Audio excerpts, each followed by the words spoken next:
Derby. As I told you earlier, Tina is on vacation, but before she left for Italy, she sat down with two prominent New York journalists that wrote a book that every father and son who are sports fans can relate to. Mark, I mean, you have covered New York sports for 40 years. You are currently the host and producer of Sports Talk NY on WLIE 540 AM. And AJ, you worked at Newsday as a reporter for 34 years. Right. Why did the two of you come together now to write this book, Glove Story? I've been kicking around this idea for years, and then my son turned 30, and I said, you know, I'd really like to explore what the bond, other than myself, means to fathers and sons. And AJ was along for the ride with my son, so I turned to him, and he's a terrific writer. I said, yeah, I think it's got something there. It's a combination of the shared experience in Mark and his son, and that's the spine for the book. We start with that, we come back to a few points, but also look at that and broaden out and say, what happens, what's the experience, what happens to Major League Baseball players? We have multi-generational families we talk to. How do people become fans? What relationship do they have with their parents? It's not just fathers. Fathers is the title of the book. It's daughters and it's mothers and the fathers. People say, you know, it's here's how I learned to become a fan from my parents. I remember games. I remember the first game. And it was fun. They don't remember the score. They think they're doing it wrong. They checked it out. Right. But they remember what they ate, what souvenirs they had. They were walking into the ballpark and seeing how green the grass is.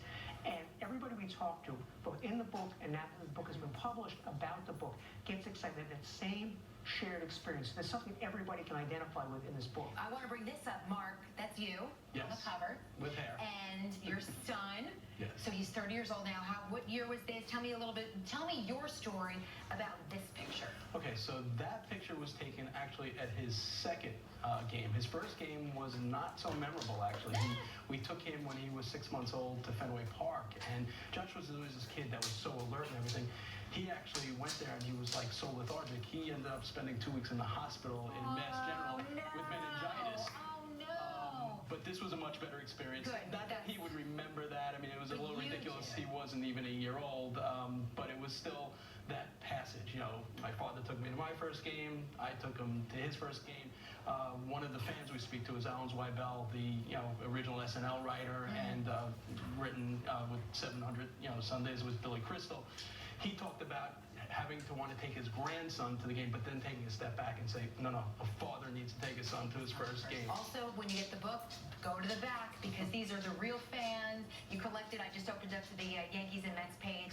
These are real fathers and sons and their moments. They don't have to be Major League Baseball players. They are the people in the stands in Queens and in Bronx that we see each and every day. This is a great idea. Mark, AJ, thank you so much for coming in. A great way to kind of finish out the dog days of summer, too. Real reminiscent for all. It's not just for fathers and sons, daughters, moms, whoever takes someone to their first baseball game.